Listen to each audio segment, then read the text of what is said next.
തെരഞ്ഞെടുപ്പ് പ്രചരണം കൊട്ടിക്കലാശത്തിലേക്ക് കടന്നിരിക്കുകയാണ്. ബേപ്പൂരിൽ നിന്ന് നമ്മോടൊപ്പം സ്ഥാനാർത്ഥി PM മുഹമ്മദ് റിയാസ് ചേരുകയാണ്.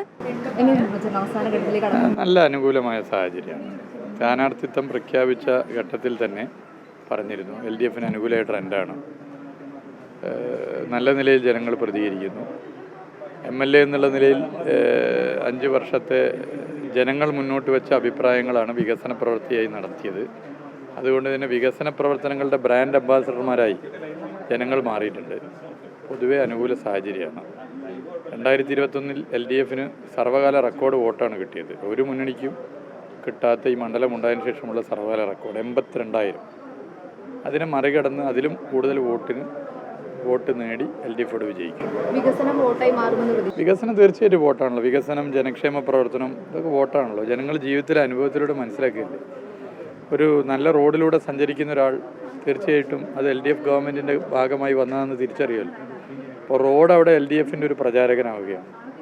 ഒരു നല്ല സ്കൂൾ കെട്ടിടത്തിൽ പോയിരിക്കുന്ന കുട്ടി, രക്ഷിതാവ് LDF ഭരണമായതുകൊണ്ടാണ് ക്ലാസ് മുറികൾ ഹൈടെക് ക്ലാസ് മുറികളായി മായതെന്ന് തിരിച്ചറിയും.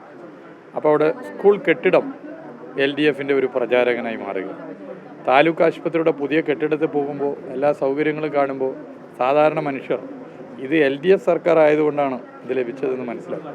അവിടെ ആശുപത്രി കെട്ടിടം LDFൻ്റെ തെരഞ്ഞെടുപ്പ് പ്രചാരകരായി മാറുകയാണ്. ജീവിത അനുഭവമാണ്. ക്ഷേമ പെൻഷൻ ഒരു കുടിശ്ശികയില്ലാതെ മാസം കിട്ടുക. മുമ്പ് UDF ഭരിക്കുമ്പോൾ കുടിശ്ശിക ഉണ്ടായിരുന്നു. അത് LDF ഭരിക്കുന്നുണ്ടാണോ എന്ന് ജനം തിരിച്ചറിയുന്നു. ഇങ്ങനെ എല്ലാ മേഖലകളിലും ജീവിത അനുഭവങ്ങളിലൂടെ ജനം തിരിച്ചറിയുന്നു. അത് LDFന് ഗുണമാണ്. അത് ഈ അജണ്ട വഴിമാറ്റാനാണ്. ഈ വികസനം ഉൾപ്പെടെ, ജനക്ഷേമ പ്രവർത്തനം ഉൾപ്പെടെ, നിലവിലുള്ള രാഷ്ട്രീയ വിഷയങ്ങൾ ഉൾപ്പെടെ അനുകൂലമല്ല എന്ന് കാണുമ്പോൾ പറയാനാണ്. ഇപ്പോൾ ഈ മണ്ണ് കോലീബി സഖ്യം കണ്ട മണ്ണാണ് 991 ഡോക്ടർ മാധവൻകുട്ടി. കേരളത്തിൻ്റെ നിയമസഭയിൽ ആദ്യമായി BJP അക്കൗണ്ട് തുറന്നത് 2016 അന്ന് കോൺഗ്രസ് വോട്ട് മറിച്ചതാണ്.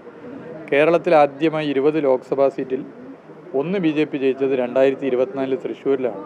അന്ന് കോൺഗ്രസ് വോട്ട് മറിച്ചത് പറഞ്ഞ ഞങ്ങളല്ല, കോൺഗ്രസ് നേതാക്കന്മാരാണ്. എന്നിട്ട് അവർ പരാതി കൊടുത്തു KPCCക്ക്, AICCക്ക്. അവസാനം ഒരു അന്വേഷണ കമ്മീഷനെ വെച്ചു. എവിടെ പോയി ആ റിപ്പോർട്ട് പൂഴ്ത്തി വെച്ചു. ഇതൊക്കെ ആളുകൾക്ക് അറിയാം. എന്നാൽ ഇടതുപക്ഷം ശക്തമായ നിലപാട് സ്വീകരിക്കും.